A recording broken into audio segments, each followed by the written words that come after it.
Hey everyone, welcome back to the channel. If you've been watching the news over the past few weeks, you've probably seen images of protests sweeping through Los Angeles, tense standoffs, chaotic streets, and sometimes even violent confrontations. But there's something bigger happening here, something the mainstream media isn't showing you. Today, we're diving deep into what's really going on in LA, why people are out in the streets, and what the headlines are leaving out. So let's unpack this layer by layer. The story is narrative. If you're getting your news from cable or social media clips, the story is simple. Protesters disrupting daily life, police trying to maintain order, and maybe a few bad actors stirring things up. But this framing is a distraction. It's like pointing a camera at the fire and never asking who lit the match. The LA protests didn't just appear out of nowhere. They're the result of years, even decades, of systemic issues being ignored.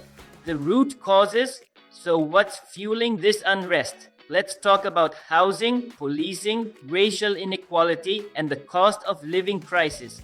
Los Angeles has one of the highest rates of homelessness in the country. As of 2024, over 70,000 people are living unhoused in LA County. Rents are skyrocketing, wages are stagnant, and working class families are being pushed to the edge or over it. Now add in a policing system that's been under fire for excessive force, racial profiling, and lack of accountability. The media often highlights clashes between police and protesters, but what they don't show you is why people are demanding reform in the first place. Many communities, especially Black and Latino neighborhoods, have been living with over-policing and under-investment for years. Media framing and what's left out, this is where it gets interesting and frustrating. The media tends to report these protests in terms of law and order or political drama.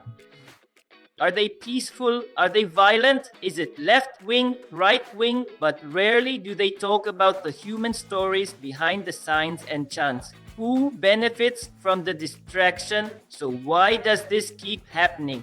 Simply, conflict is profitable and distraction is useful. Media corporations benefit from sensational coverage, politicians deflect attention from their failures, and the powerful avoid scrutiny.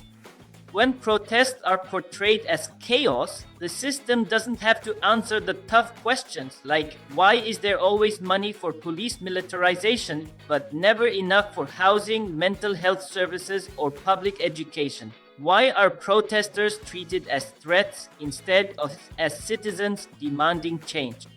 The reality on the ground, I spoke to several people on the ground, organizers, students, parents, and their message is clear. This isn't about creating chaos, it's about building a future where their communities can thrive. They're not asking for a utopia, they're asking for dignity, accountability, and justice. The media agitates reality. Let's start with how the story is being told. Turn on any major network and you'll see aerial shots of protesters blocking freeways, police in riot gear, or maybe even a burning trash can. It's framed as disorder, an inconvenience, something to fear. But what you don't see is the peaceful student walkouts, the sit-ins at City Hall, the hours of planning, organizing, and mutual aid efforts behind every demonstration. The media gives us spectacle, not substance. It's a form of narrative control. Think about it. A story told without context is just propaganda. And too often these protests are stripped of context and human meaning. Root causes beyond the headlines. So what are people protesting? It's not one thing, it's 1,000 small and large injustices that add up to a system people feel is broken and hostile. First, let's talk economics. LA's housing crisis is apocalyptic. Median rent for a one-bedroom apartment in some neighborhoods is over $2,500, 0 cents. Meanwhile, the minimum wage, even if raised slightly, doesn't come close to supporting a single adult, let alone a family. History repeats itself to understand LA's protest today. We have to go back. Rodney King in 1992, the Watts Rebellion in 1965. The Chicano blowouts of 1968, each one was sparked by injustice and fueled by deep systemic inequality. The neighborhoods that rise up, they're the ones that have always borne the brunt of disinvestment. When wealthier areas experience disruption, it's labeled a crisis. When working class communities protest, it's labeled a threat. What the community is actually doing while the cameras chase sensationalism, what's really happening is community care. Neighborhoods are setting up free kitchens, pop-up health clinics, tenant unions, mental health. They want housing, jobs, clean air, affordable transit, schools that don't feel like prisons, voices from the ground, community perspectives amid the turmoil. It's crucial to hear from those directly affected. Community leaders and activists emphasize that the protests are not just about opposing ICE raids, they are about demanding systemic change. They call for an end to discriminatory policies, equitable access to resources, and a reimagining of public safety that prioritizes community well-being over militarization. The role of social media. Social media has played a dual role in these protests. On one hand, it has amplified marginalized voices, allowing real-time documentation and mobilization. On the other hand, it has been a platform for misinformation, with narratives such as Soros's BRICS circulating to discredit the movement and sow division.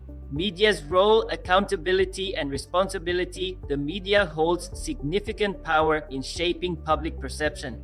However, its portrayal of these protests often lacks nuance and accountability.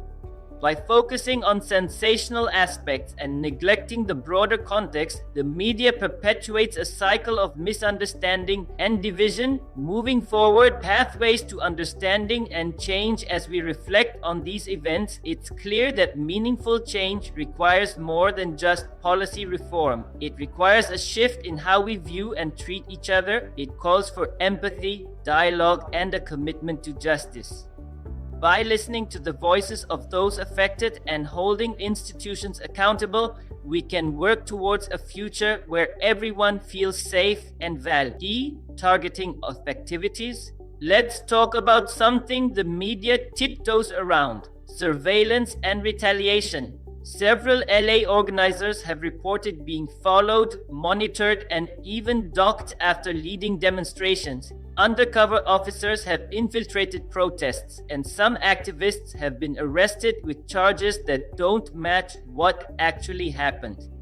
The trauma no one talks about? Let's talk about something that's completely invisible to cameras: the psychological cost. For many in these protests, this isn't their first confrontation with state violence. Some are survivors of police brutality, others have lost family to incarceration or deportation. Marching is both an act of healing and reopening the wound. If you enjoyed uncovering these secrets and hidden details, don't forget to hit that like button. It really helps the channel grow. Subscribe and ring the bell.